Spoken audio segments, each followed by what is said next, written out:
प्रणाम सब गोटे के। हम अंजू मिश्रा अहाँ सबके बीच आइ एकटा समदाउन लऽ के एलहुँ हँ। तो चलू सब गोटा सुनै जाओ। नीक लागत तो लाइक करब और कमेंट कऽ के बतायब जे केहन लागल। अगर हमर चैनल के सब्सक्राइब नहीं केने छी तो सब्सक्राइब कऽ लेब। तो चलू सब गोटा सुनै जाओ।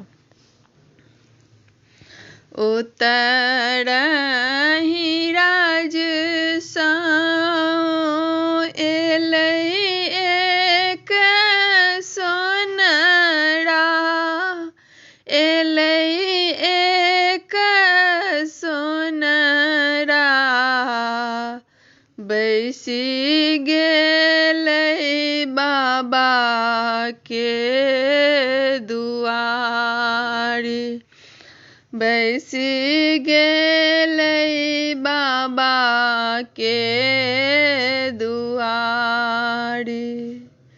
तेहनहार बनबिहर सोनरा, बनबिहर सोनरा, हीरा मोती दिहनी लगाई, हीरा मोती दिहनी लगाई। सेहो हार पहिरथु बेटी से सामा बेटी, बेटी से सोना बेटी, झलकती जेती ससुरारी, झलकती जेती ससुरारी।